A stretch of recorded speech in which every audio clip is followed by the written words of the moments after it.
I call to order the Lake Havasu City Council regular meeting on Tuesday, March 13, 2018 at 6 p.m.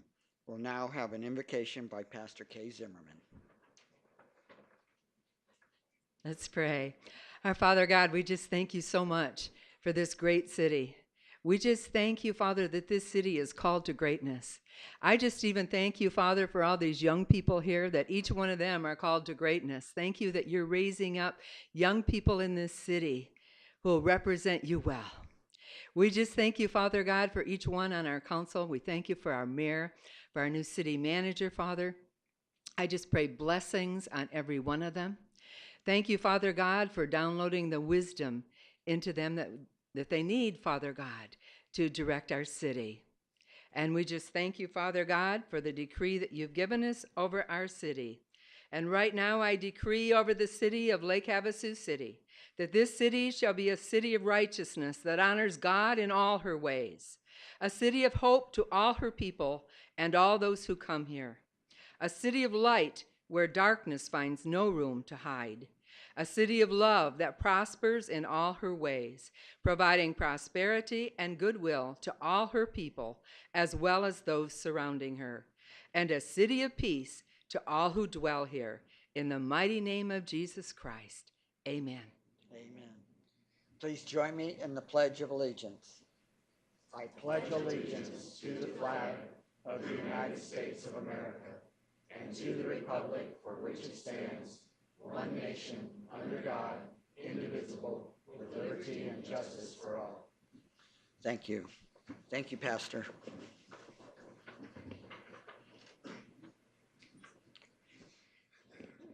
All right, would the city clerk please call the roll? Council members Mark Nixon, Here. Jenny Koch, here. Gordon Grote, Here. David Lane, Here. Michelle Lynn, here. Donna McCoy, here. Cal Sheehy. Here. Okay, item 5 on our agenda is our call to the public. Before I explain the rules on that, I want to welcome all the kids from high school for their civic class. Your teacher told me that if the meeting lasts 4 hours or more, you get extra credit. So it looks like you'll be getting extra credit tonight. We should get you out of here no later than 10:30 or 11. All right, call to the public. This is our initial call to the public, and where our citizens have an opportunity to address the city council on any matter under the city's jurisdiction. At call to the public, we will ask you to come up to the lectern. The microphone is already turned on, but if you would state your name and spell your last name for the benefit of the city clerk, she would certainly appreciate it. There should be a box to the right of you. Green means go. Yellow means 1 minute of the 5 minutes that you're allotted. It remains, and then red means you need to wrap it up. Now, under call to the public in Arizona open meeting law, we will listen to you intently, but we will not be able to have a discussion with you because the item is not agendized. So if you do want to speak on an item that is agendized, wait for the public hearing as opposed to call to the public. So with that, would anybody like to address the city council as part of call to the public? All right, seeing none, we're going to move on to the consent agenda. Would any of the council members like to remove any of the items for separate discussion? No. Mayor? Yes. Motion? Please. I move to accept the consent agenda as presented. All right, we do have a motion and a second to accept the consent agenda as presented. Any final discussion? Seeing none, we're ready to vote.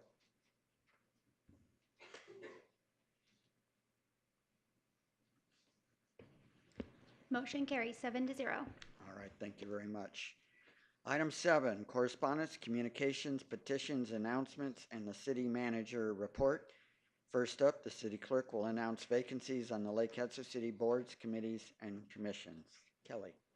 Mayor and City Council, there are a number of vacancies on Lake Havasu City boards, committees, and commissions. The following is a listing of those vacancies. Airport Advisory Board, 1 regular member, 1 alternate pilot member, and 1 alternate non-pilot member. The Board of Adjustment, 6 regular members and 3 alternate members. There are also 3 other boards at this time that do not have vacancies. However, should someone wish to put in an application, they can do so, and we'll hold it for up to a year. Those boards are the Parks and Recreation Advisory Board, the Planning and Zoning Commission, and the Public Safety Personnel Retirement System. Applications are available in the city clerk's office, and they're also available on the city's website. All right, thank you Thank very you. much. Item 7.2 is our city manager's report. Mr. Knudsen. Mayor, Vice Mayor, Council, good evening. Tonight I have for you our manager's report on a few things that are happening throughout the community last few weeks and in the upcoming days and weeks. So would like to extend a thanks to Sterilite. They helped us, our fire department, by providing one of their facilities for our Lake Havasu City Fire and Desert Hills Fire District departments, where we use it to conduct live drills and obstacle-style scenarios at the facility. The size of the facility allowed the firefighters to conduct annual breathing air training, also known as a breathe down. That's where the firefighters wear protective gear and conduct continuous drills until they've exhausted all of their breathing air from their tanks. And these drills allow the firefighters to better understand the individual abilities and to strengthen the understanding of their own limits. So thank you to Sterilite for the use of their facility.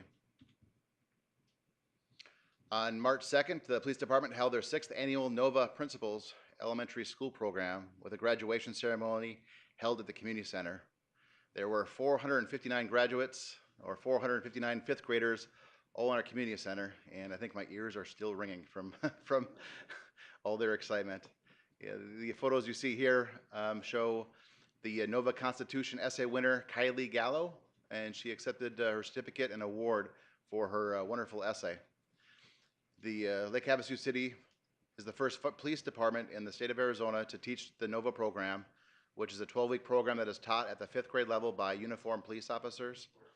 Nova was designed to provide a resource to children, families, and communities that fight against harmful influences, and while providing guidance towards positive opportunities and values for the kids. So well, it was a very neat experience. Kudos to all of our swim instructors for helping with our Kinder Swim program. Kinder Swim is a program where all the kindergartners in the city have the opportunity to attend a week-long program designed especially for them to help prevent drownings. Kinder Swim has been taking place for 18 years in Lake Havasu City. A huge thanks goes out to the London Bridge Rotary Club for their continued financial support of the program. Over the 18 years, the London Bridge Rotary Club has donated well over $100,000 to keep this program moving. So thank you to them. Our peace pole was placed and installed in Rotary Community Park near the Butterfly Sanctuary just a few days ago. The pole was purchased by the London Bridge Rotary Club and was installed by our Maintenance Service Division staff here at the city.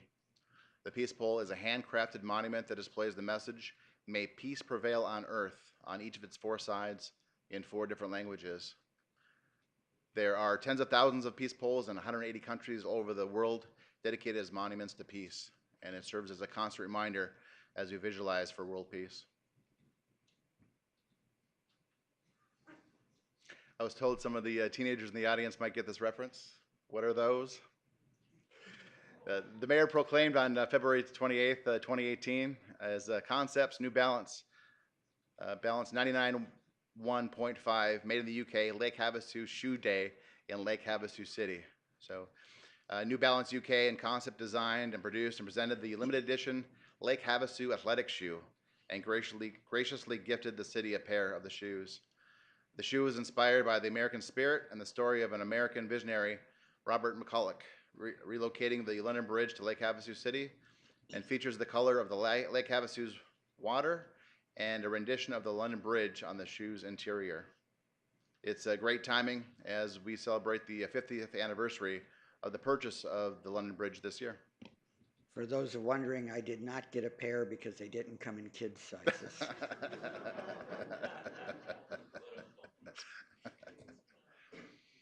We all probably have heard this. I just wanted to share a few statistics.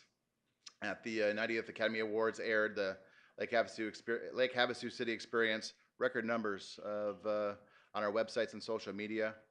The Oscar mention was covered in the media throughout the world, and we can confirm that USA, Canada, Venezuela, Germany, UK, Netherlands, Indonesia, Mexico, Japan, France, Australia, Ireland, Brazil, Norway, Korea, New Zealand, among many, many other countries, took an interest in what was happening in Lake Havasu City. So we opened up some windows of opportunity and extended the ability for us to show others what Lake Havasu City is all about. Our Visitors Bureau said the GoLakeHavasu.com website experienced a spike of 708% in new users following the broadcast of the Oscars. So we've been talking about for months now, probably longer, about the permanent base adjustment and the expenditure limitation, the election coming up on August 28th of this year. Well, we have a prop number, so I want to introduce the prop number to the community and to the council. It will be now known as Prop 409, which will obviously appear on the August 28th election ballot. Mayor Nexon, Vice Mayor Sheehy, and myself, we presented at the ASU town hall on the topic just a few weeks back, and we had a very positive response from those that attended. And it seemed that everyone in the room understood what we're talking about and what the impact of a yes vote is and what an impact of a no vote will have on the city, depending on what the residents decide on August 28th. So we'll continue to have these conversations and look forward to many more presentations in the community about Prop 409. There were 2 Sea Stallion CH-53s at our airport for 2 days last week. They were passing through the area when going through a training mission. If you haven't seen one of these in person, they are massive and ground shaking when in operation. The CH-53 Sea Stallion was introduced to American forces in 1966 and still sees active service today in slightly varied forms. The CH-53 saw notable action with the United States military forces all throughout the Vietnam War.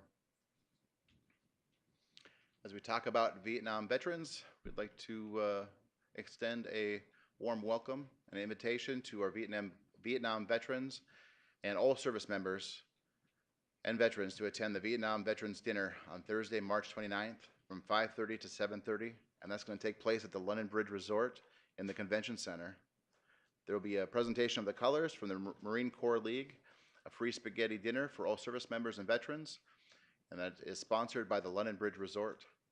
This is a city event and produced by a committee of various veteran organizations.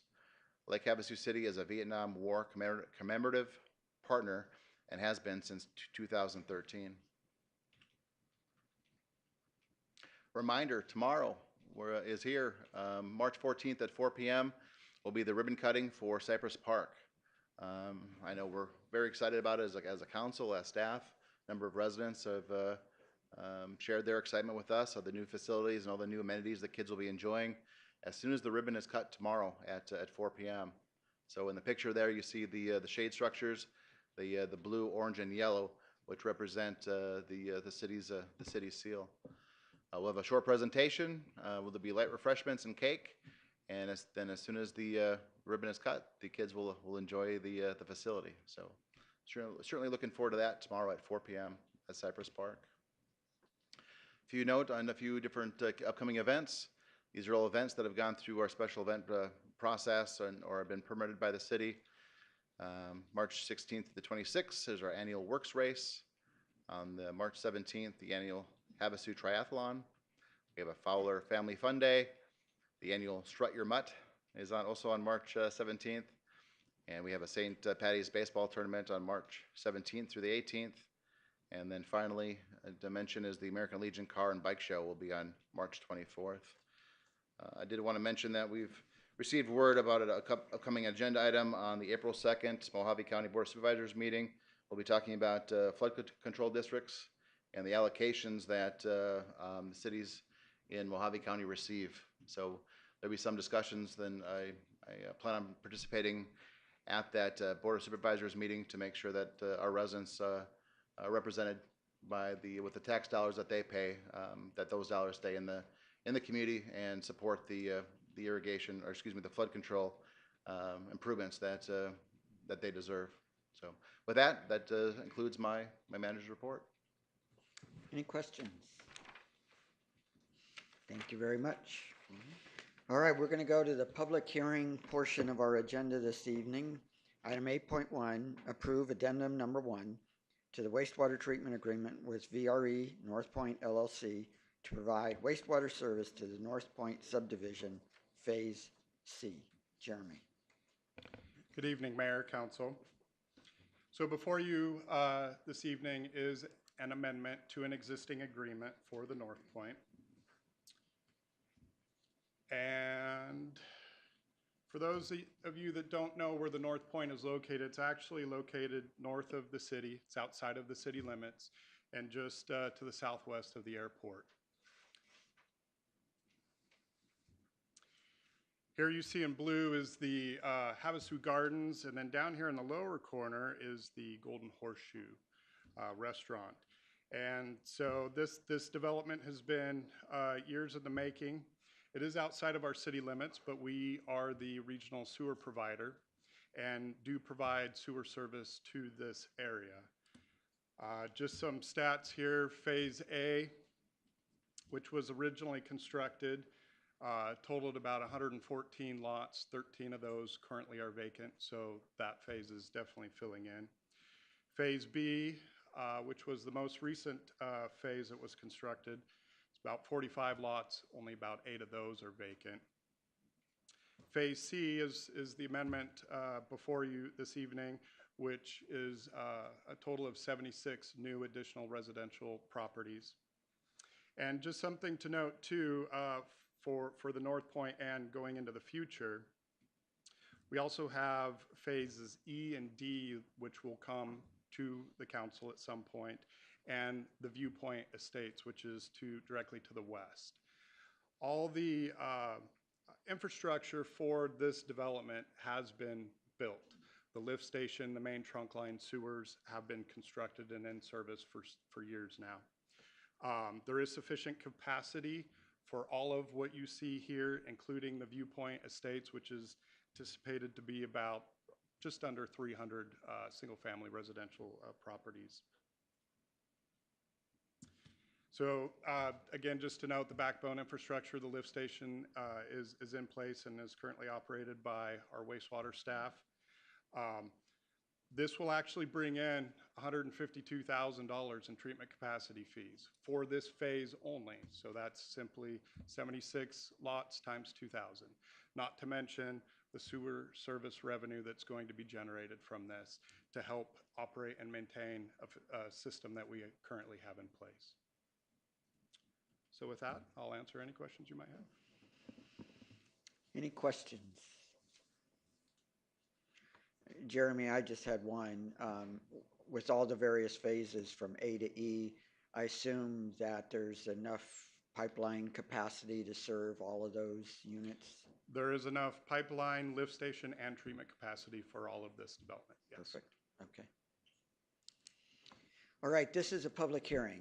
Would anybody like to address the city council on this matter? Seeing none, we'll close the public hearing. Mr. Mayor, Yes, sir, motion. please. I move to approve addendum number 1 to the wastewater treatment agreement with VRE North Point LLC to provide wastewater service to the North Point subdivision Phase C and authorize the city manager to execute an agreement on behalf of the city. Second. All right, we have a motion and a second. Is there any additional discussion? Hearing none, we're ready to vote.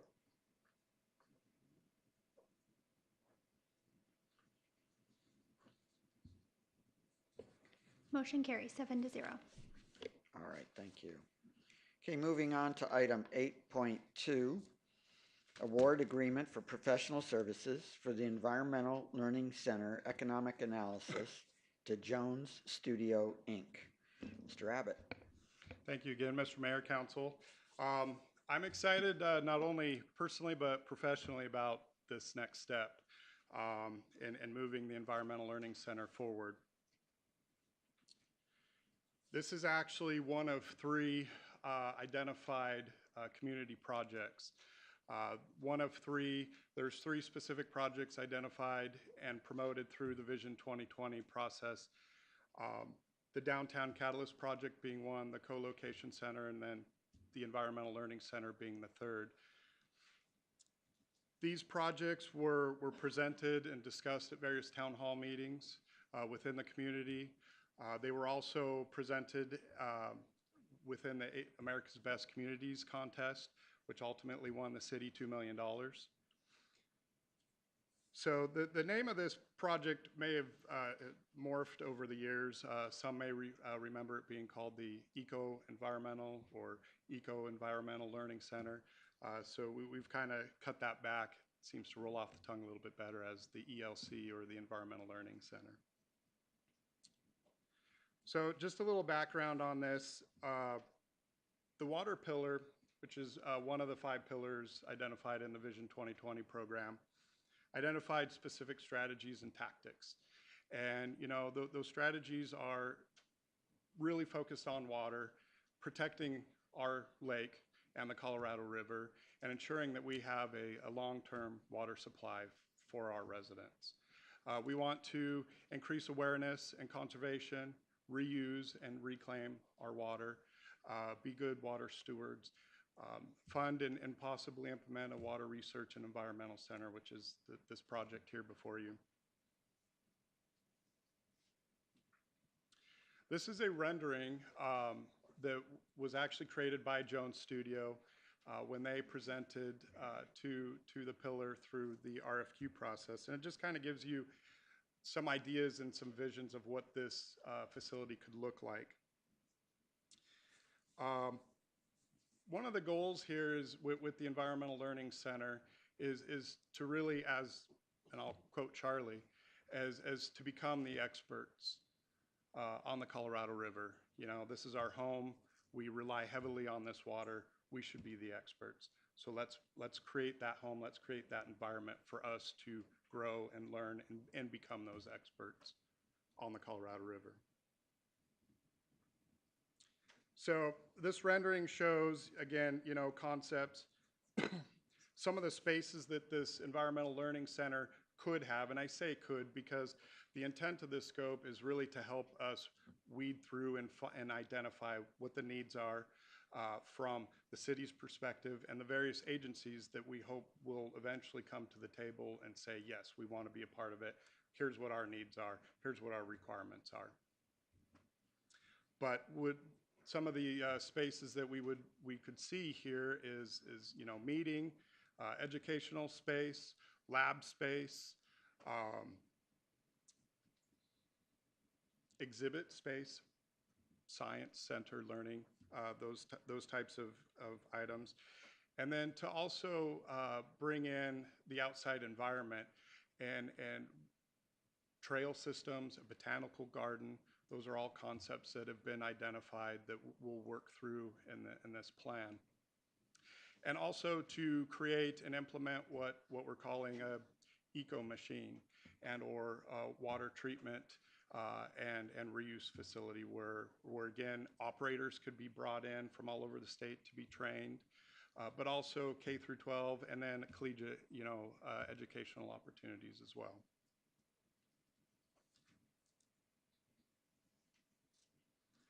So some of the major tasks that's identified in this scope are the pre-design and visioning. And that's going to entail a lot of stakeholder and public meetings to coordinate that effort. But probably the most critical piece is the economic analysis. And through that, we identify again what the need is. We have to go into this knowing exactly what we are trying to accomplish and who's going to be a part of that. And with that scope, the possibility of identifying certain scenarios, what if scenarios. One of the interesting things about what Jones and their economists are proposing here with this is that this economic analysis would be kind of unique in that it would be a model that we can manipulate. So we could plug in what if scenarios. So at one point in time, we have various agencies coming to the table that are providing this, and we have various uses providing such and such revenue. We can plug and play with this model to see what the outputs are and to see what can be, funded and what the city and or these agencies can afford.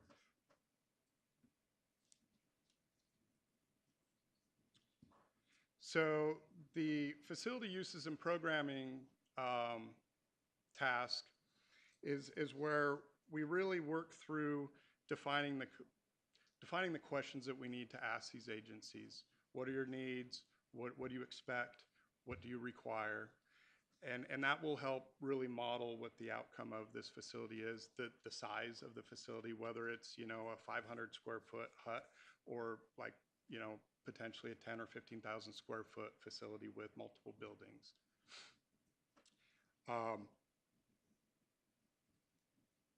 We will also go through the process of identifying, very specific design perspectives from security and lighting, building materials, and developing actual costs.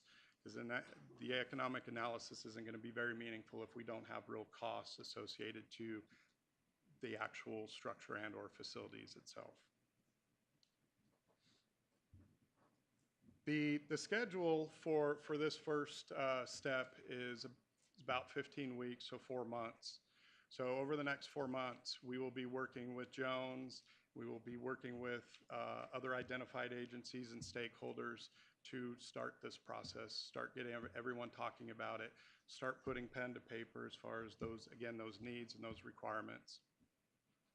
And are expecting to be wrapping that up sometime in August, so shortly after the fiscal year. The cost of this contract is just over $200,000. One thing that I do want to point out is that these funds were actually gifted to the city from the PED, from the winnings, from the $2 million ABC winnings. So this contract is not coming out of city general fund dollars. We felt as a pillar and staff that this would actually be the most transparent way to facilitate this contract. And so that's why the funds were gifted. The fact that they're gifted also means that there is no negative impact to our expenditure limitation. So I think that with all the topics that we have with the baseline adjustment, that's important to know as well. So with that, I would actually like to introduce Neil Jones, who came here this evening. He is one of the principal architects with Jones Studio. Just to quickly introduce himself, and then I will finish my presentation. So, Neil? Very impressed. The students are here. This is really cool. I wish Phoenix would do this. Mayor Nixon, council, ladies and gentlemen of the audience, my name is Neil Jones. I'm the president of Jones Studio Architects in Phoenix, and I can't begin to tell you how excited I am to be selected, my team to be selected for this project. Thank you, Kelly. Thank you, Charlie. Good to see you again. And Jeremy, I really appreciate it. My firm has been in business for 39 years now. We have a very diverse portfolio, and we're located in Tempe, Arizona by Arizona State, the campus. We have a very diverse portfolio of work, but one thing we do specialize in is these environmental education centers, visitor centers, nature centers type facilities. One thing we did back in the 90s, for those people that were around back then, we were selected by the BLM to develop 11 miles of backcountry byway on Parker Strip. So we did the Parker Strip Special Recreation Management Area a million years ago with BLM. The other thing we did, I noticed you have Mojave Community College here, their satellite campus. We did their new student services building last year. So they're great friends of the firm, and I'm hoping I can get them involved too in this project. But the one thing I think I can emphatically say that we know pretty darn well is water. I think our firm is the premier firm in Arizona, architecturally speaking, on water issues. It's something we understand, we believe in, and we're going to push very hard, to have an amazing project for you. Now, architecture is a team sport. I can't do it all by myself, so we're supported by a very very talented landscape architect out of Los Angeles called Studio MLA, and they are also experts in water issues and water conservation. And then we have Jim Rounds from Rounds Consulting Group as our economist, who's our state's foremost economist, who works for a lot of municipalities, helping them and other public entities, state governments, on their economic forecasting. So I have a great team put together for you. So anyway, that's about it on that. We're very excited. I think you're in very good hands. We're anxious to get started and get going. And if there's any questions that you might have, I'll be more than happy to answer anything you have. Love your tie, by the way. You like? Thank you, Neil. Any questions? Questions from council at this point? No, thank you very much. Yeah, so one of the standout items for us was that, that Neil Jones particularly, was probably the first architect that I've ever met that actually had a passion for water. Usually that's left to the engineers and the geologists and scientists, not so much on the architecture side. So this graphic is an interesting graphic, and some people may know what I'm showing here. But what I am showing, just to explain, is the volume of a cylinder here. And that 43,559.86 represents the volume of an acre foot. And an acre foot's important because that is what our water allocation is based on. One of the ideas that Jones Studio brought to us is that this is how they incorporate water even into the design of the facility, to take and replicate with these buildings what an acre foot looks like. How much water is an acre foot? So whether you're, a fifth grader or an ASU science student, you can visually see what an acre foot looks like. So that's the purpose of this slide. Here's another rendering. Really just kind of shows what the site could look like. Another really interesting point that they made is, when you think of a facility, you think of this tall, structure. We have the graded site for the ELC. But one of the things that they wanted to emphasize is the views out there. So in moving forward with the design and concepts of this facility, let's not block the views, but let's use the grade to our advantage and recess some of these structures. So when you pull up to this facility, you're not staring at the facade of a building. You're staring at the lake beyond it. The facade and the buildings are recessed and or terraced down below, and we're using the grade to our advantage. This is just another graphic that kind of shows some of the ideas that they brought in, using permeable pavement, collecting, rainwater, and having the eco machine and or water treatment and water facilities on site. Another idea, and again, these are just ideas that Jones is bringing to the table, is as you approach the facility, instead of just having a typical sidewalk, one of their ideas is actually to show graphically on the pathway that you're going to follow the Colorado River Basin, Lake Mead, Lake Havasu. You can visually see that on the pathway that you're walking. So again, those are just little ways that they incorporate water into the facility itself. So in a nutshell, that is the concept for the Environmental Learning Center and this first step moving forward with the economic analysis. With that, I will answer any questions. All right, before I open it up to the public, are there any questions from council? Mayor, Yes.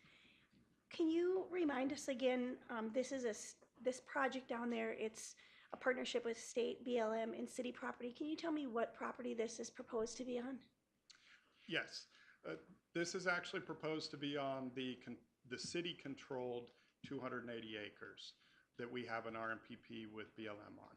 Okay, and then my second question is, can you explain, and this might be an easy question, but I don't understand, if this is a gift being given to us by the PD, why is the bid coming to the council?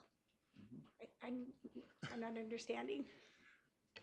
And good question. So the contract is coming through council because city staff is procuring and executing the contract. So there was numerous discussions on whether the PED or the Vision 2020, the Pillar Group as a standalone group should administer this.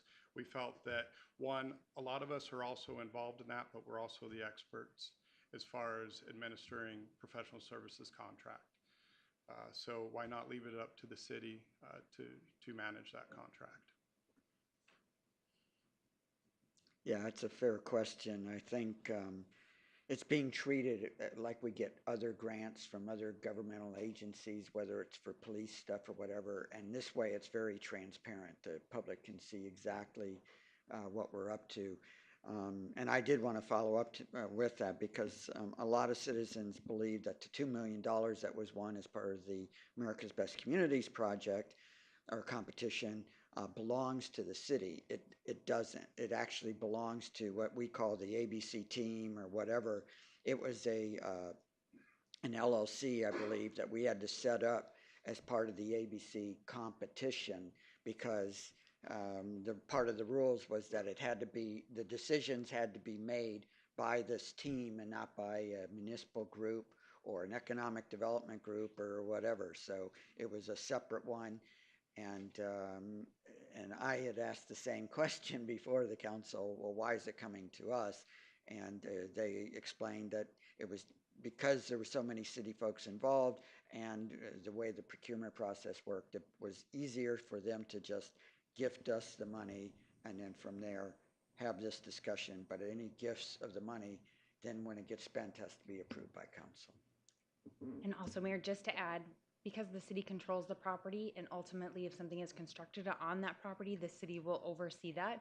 Good Also, point. the city has the expertise and knowledge to be able to procure the contract, to make the selections, to negotiate the contract, and to oversee all of the work that's going to be done underneath the contract. So we felt that that was something that we should take on and not hand off to some other entity.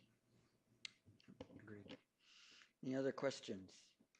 Mayor, I have one other question. Oh, certainly, go ahead. Do we, and maybe this is really early in the game, do we have some kind of ultimate cost that it would be to the city for this project? Like some kind of number?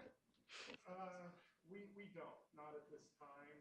If you look at our current CIP. Oh, microphone. Excuse me. No, we do not have a number at this time. A lot of that really depends, again, on the stakeholders that are going to be involved. You know, we don't want to invest in a facility that 2 or 3 agencies really are going to want to cooperate and be involved with. But if there's 10 agencies involved, then maybe the facility grows and the cost would ultimately increase. But at this time, no, we don't have an actual number yet. Mr. Mayor? Yes. Yeah, and that's what this process is going to do, is kind of allow us to see what the opportunities are, and that's why this part of the contract is so important. Mr. Grote, did you have a question? Thank you, Mr. Mayor. Yes, Mr. Everett, can you, I think it's exciting, but one of the components that I'm very interested in is replacing our wet lab and expanding our water panel capacity or the ability to do more water testing. My assumption is that's a very central part of this. Yes, that would be I'll say a critical anchor to this facility is a new water lab.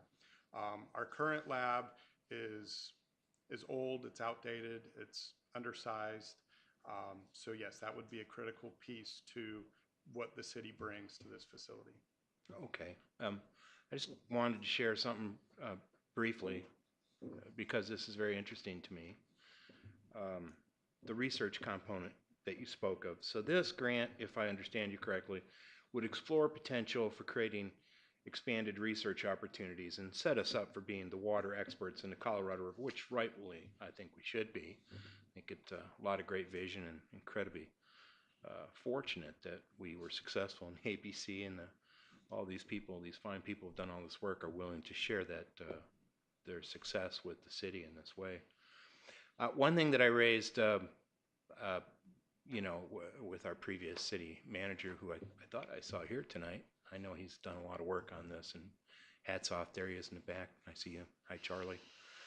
I talked about the possibility of bringing together research in this facility, and there are grants out there that are available. I just want to share something. I just, used to do a little grant writing when I did my PhD at the University of Arizona. So I'm familiar with the University of Arizona stuff, not as much ASU stuff. But ASU, as it turns out, being an anchor Research One university right here in Lake Havasu, has access to the Julianne Wrigley Global Institute of Sustainability Decision Center for Desert City Alliance for Innovation and Local Government, 3 agencies that could potentially collaborate in a facility like this. And of course, my own area of expertise would be the U of A, which is the College of Agriculture and Life Sciences Water Resources Center.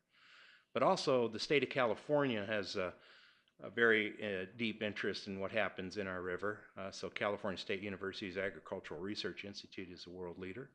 Could potentially be a collaborating party. University of Nevada RENA, the Global Water Center, a new initiative in the state of Nevada, which ties together everything into one center up in Reno. Obviously, the Metropolitan Water District has a vested interest in this, and our own city. But the part that was interesting is last year when I looked at this, the National Science Foundation and the U.S. Department of Agriculture has sort of a nexus. They're looking at research in terms of not just water quality, but also the nexus of agriculture and the arid environment. So all this ties into that perfectly. Here's the part that surprised me.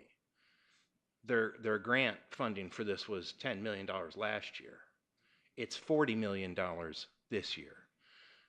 When I was writing grants, you get pretty excited when you see that, because it tells you that the federal government is placing more and more emphasis on this research.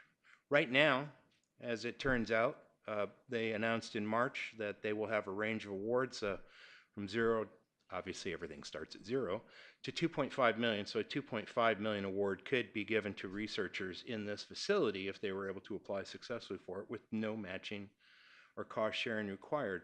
So I think that's sort of an interesting perspective to think about when we look at how would we tie not just our wet lab and our water quality research, but how do we tie that into academia? Because then we might actually have a pretty robust funding chain that is probably going to exist for many years in the future, because I don't see the problem of arid water studies getting to be less in the future. I see that becoming only more and more important, in particular as we start moving into the shortage environment, which we're likely to see in the next year or two.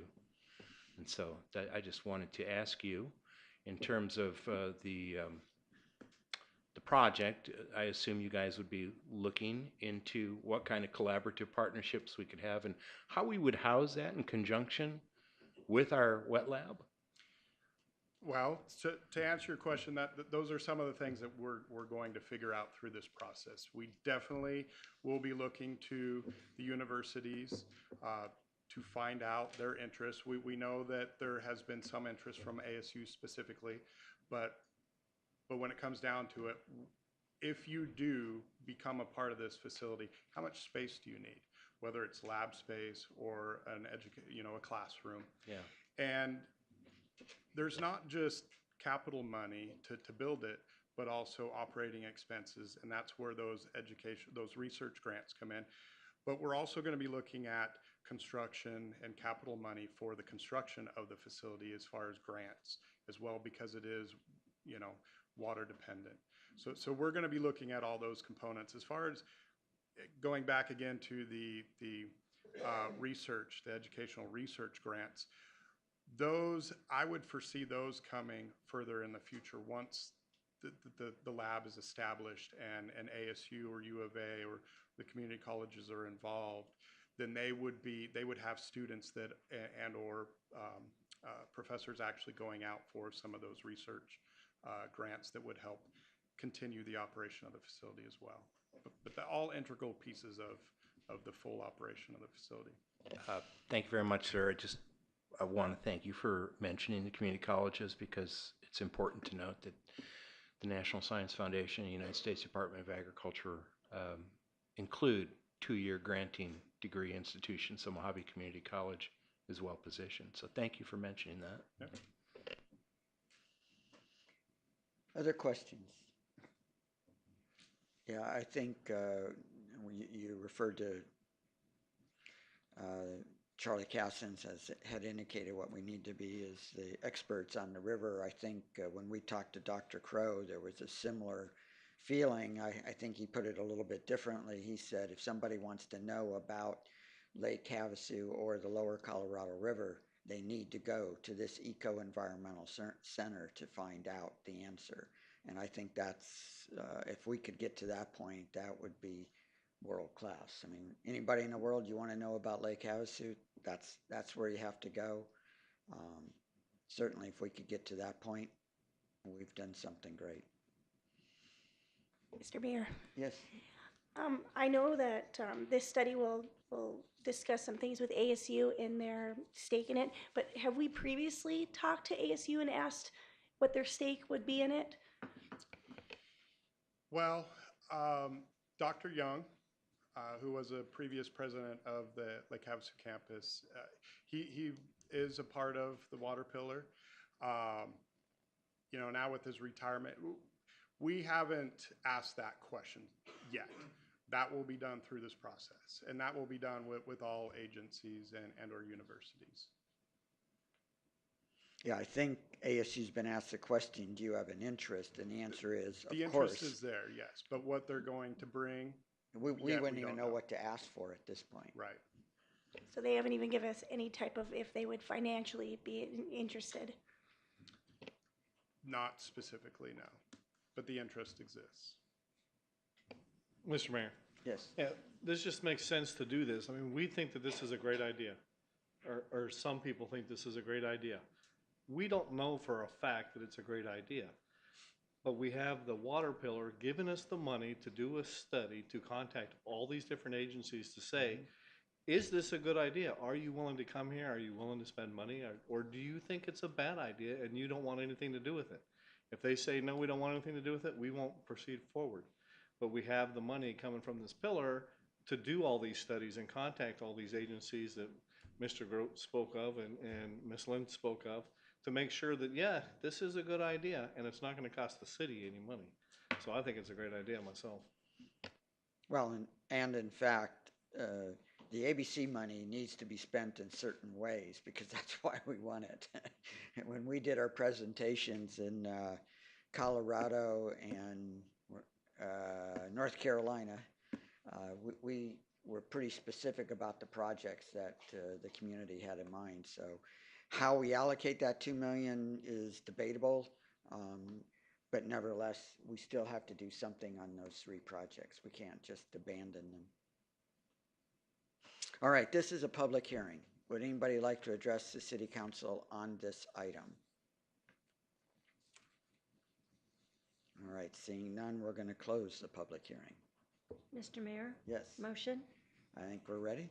I move to award the agreement for professional services for the Environmental Learning Center Economic Analysis to Jones Studio, Inc. Second.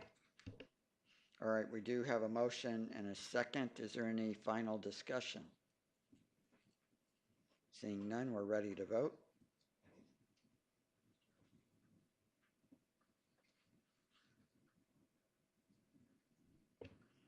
Motion carries 7-0. All right, thank you very much. All right, hold the applause back there.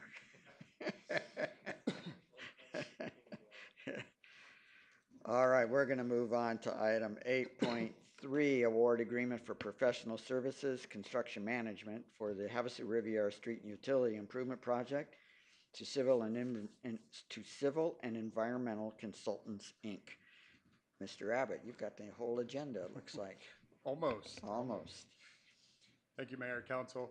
So this item, typically we would like to pair our construction awards and our construction management awards together, but due to timing, we weren't able to do that. So this is a construction management piece for the Riviera project that council awarded at the last council meeting. Again, Civil Environmental Consultants, Inc., for $199,270. This is within budget. We're actually only contracting inspection services and quantity tracking services. We're not contracting the full construction management boat, so to speak, to them. We're going to administer a lot of that in-house, partly because of the budget issues. So we just felt that this was a better use of those funds. It's a 7-month contract. And the goal is to wrap this up in October. So with that, I will answer any questions. Any questions? Mr. Mayor? Mr. Lane? Jeremy, if you're gonna do part of the, this in-house, why not do it all in-house? Staffing. Staffing. That's what I thought. I just. Most of what CEC is going to be doing is they're going to have full-time inspectors on site every day. And so in-house, we will be doing a lot of the submittal reviews. I will be acting as the engineer of record specifically on this project, but mainly it's due to staffing and the number of projects we currently have going on right now. Other questions? All right, once again, this is a public hearing. Would anybody like to address council on this item? Seeing none, we're going to close the public hearing.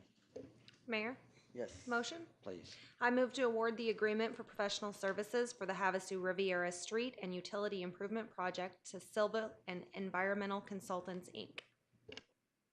Second. All right, we do have a motion and a second. Is there any final discussion? Seeing none, we're ready to vote.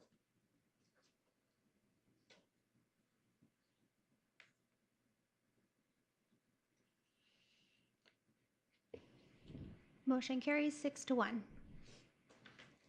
right, thank you. Item 8.4, award agreement for professional services for the Havasupai Wash Number 3 stabilization improvements to Kimley Horn and Associates, Inc. Dustin. Mr. Mayor, Council, thank you.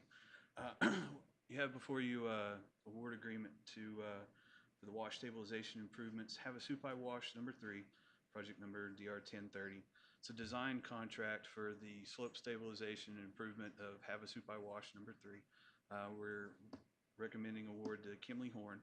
It's a 487-day contract. The length of that contract is so long because of the Army Corps of Engineers 404 permit.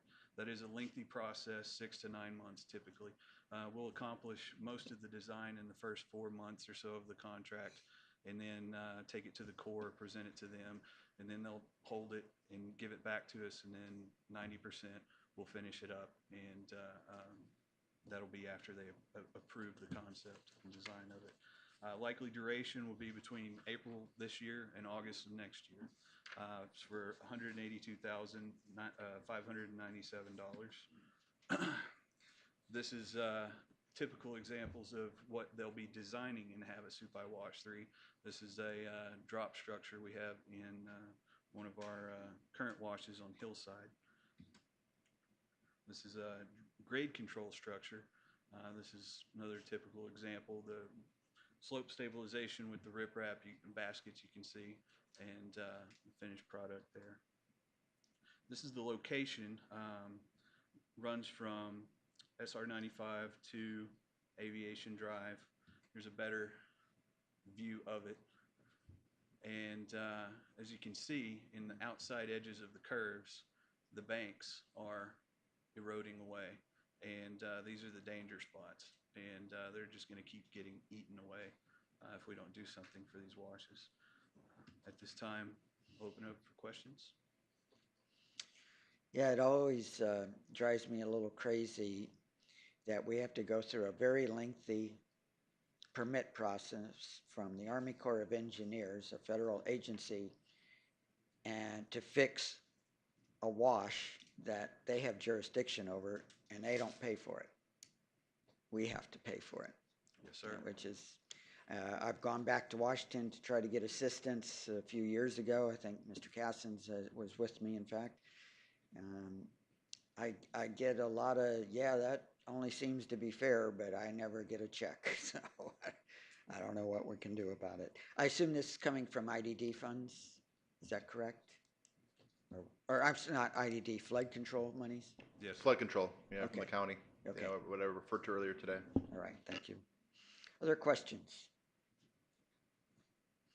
All right, once again, this is a public hearing. Would anybody like to address the city council on this item? You know, if you speak, it would make you, we might hit that 4 hours, but nobody's speaking. All right, we're going to close the public hearing. Mr. Mayor, Yes, sir. the motion. Okay. I move to award the agreement for professional services for the Havasupai Wash Number 3 stabilization improvements to Kimley Horn and Associates, Inc. Second. We do have a motion and a second. Is there any final discussion? Hearing none, we're ready to vote.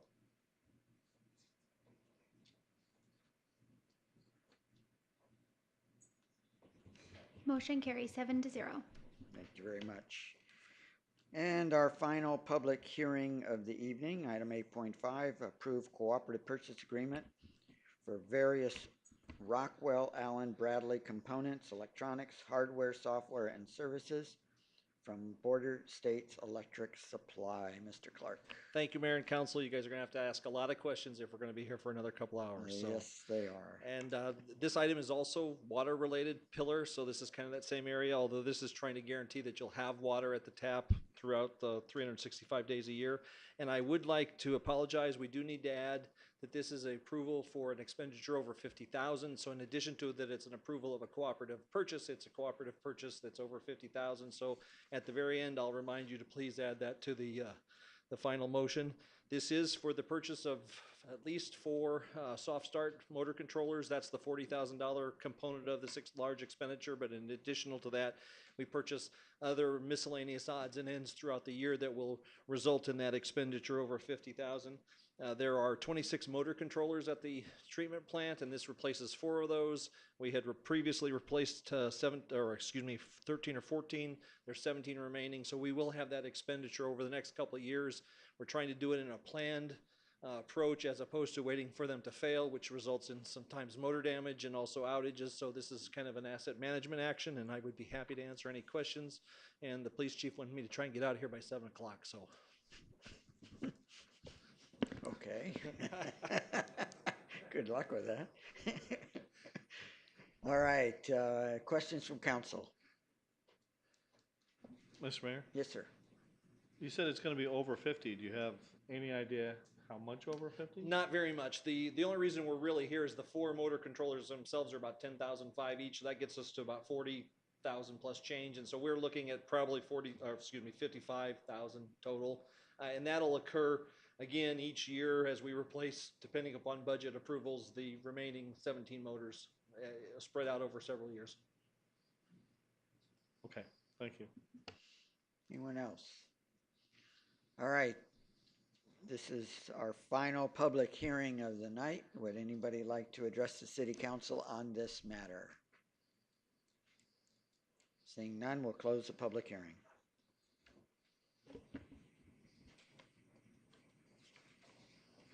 Mr. Mayor? Yes. Yeah, I do have one quick question first. Each year, this will come back to us.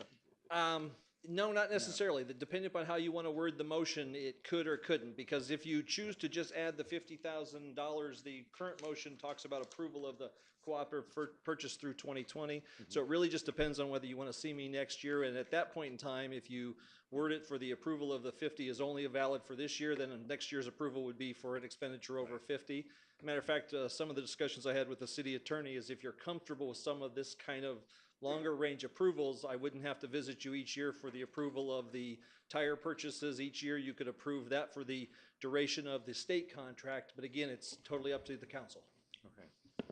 Kelly. Mayor and council, we did discuss this and we still go through the budget process. So you'll still know the amounts that budget or that each department plans on spending on the items. And so if we can get approval for over 50,000 for the length of the cooperative purchase, that would be great. And it would save Mark from having to come back every single year during the cooperative just to ask for expenditures over 50,000. If you do choose to go that route, I will ask you to add to the end of the suggested motion after it says through 2020 and approve the expenditure of over 50,000 for each year. If you don't want to go that route and you want to do something different, let me know and I can help you craft the correct motion. AndLl be here each meeting regardless of whether we have an Yeah, item we're going to like- see you again. Yeah, I know exactly. that. All right, Mr. Mayor, Yes, motion. please. I move to approve the cooperative purchase agreement for various Rockwell Allen Bradley components, electronics, hardware, software, and services from Border States Electric Supply for the purchases through 2020, and approve the expenditure over $50,000 per year. All right, we do have a motion and a second. Is there any final discussion? Seeing none, we're ready to vote.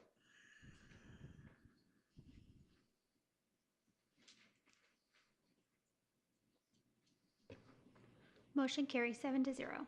Thank you. Thank you. Okay, item 9, current events. Are there any council committee reports? Go ahead, Mr. Grote.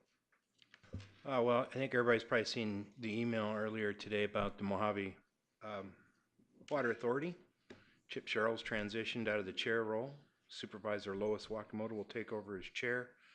Lake Havasu's own Dr. Wilson will be the vice chair, and unfortunately, Maureen George will be retiring at the end of September, so I'm sure we'll spend a lot of time learning everything we can from her before that happens. There's been no major developments. Everything's kind of in a legal stasis at the moment. Things are going on. We know that we don't want to have water diverted from the mainstream of the Colorado River, but I thought tonight I would just give you a quick little bit of information to give you an idea of where we currently are. I grabbed the information before I came in, so this is fresh. The elevation in Lake Mead right now is 1,088. 1,075 is the point at which we trigger what we call a shortage, at which point the state of Arizona would lose 11% of their Category 4 water rights. That wouldn't impact us because we have more than enough to cover that, but it would be probably a little bit difficult for the Central Arizona project, and that I think is probably part of the motivating factor for the Central Arizona Water Recharge District and their purchase or proposed purchase of the lands that have been in question. Will we hit a shortage this year? That's something that nobody actually has the answer to because it depends on snowpack and rain, obviously. But we do track that very carefully, and right now our snowpack on the March 11th average year over year is 68.51% of what it was last year at this time, and about 54.95% of the April 15th, which is the peak of the snowpack in the basin. The nuts and bolts of this is that the Bureau of Reclamation controls how the water moves through the lake systems, and therefore what happens at Lake Powell and the Glen Canyon Dam has a great amount of impact, if you will, on the elevations that we have in Lake Mead. And they do forecast how much they'll be releasing. And their forecast is 9 million acre feet. You saw the presentation earlier. How much is an acre feet? That's why it's important. The low side would be 8.3 million acre feet, and if you do the math on that, based on where we are on elevations, if it's 9 million, it'll be about 5 feet above the shortage trigger point of 1075, and if it's at 8.3, it'll be about 5 feet below. So I don't believe we'll have a shortage, and the reason I don't believe that is because I think they will probably manage the elevations to be just a tad over 1075, much like we did last year. But we can't put this off forever because we do have a structural deficit built in. In other words, we take more water out than we actually get replenished every year throughout the entire system. So this won't go away. That's very important. So that's just a brief update of where we are and what's going on there. Thank you, Mr. Mayor. Thank you.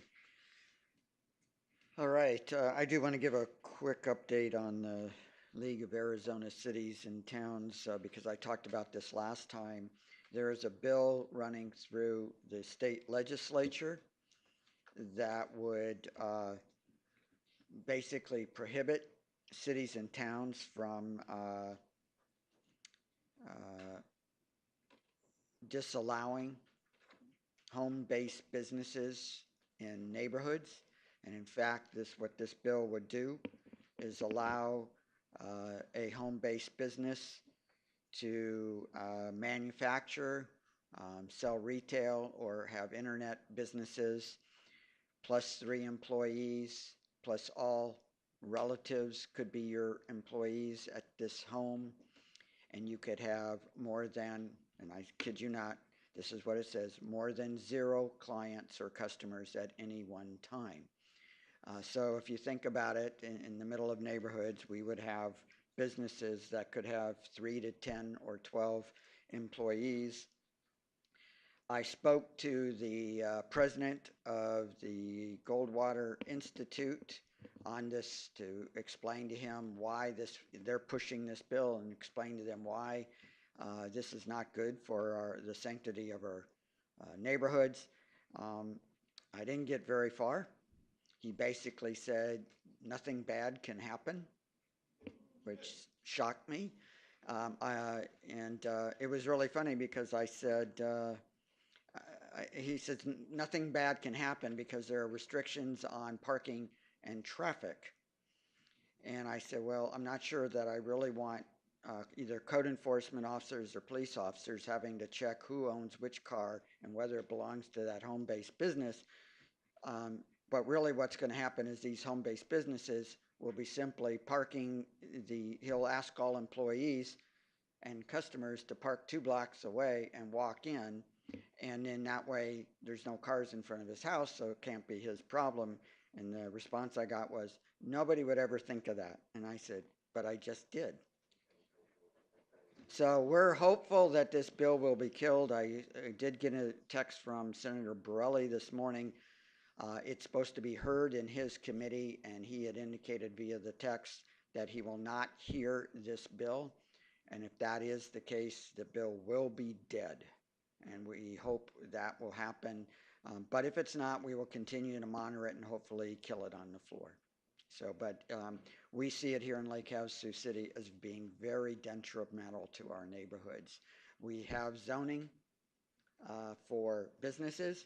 We allow certain home-based businesses under guidelines that don't have any impact on our local residents, but to allow 3 to 10 employees plus as many clients as you want clearly would have an impact. So we'll keep fighting that.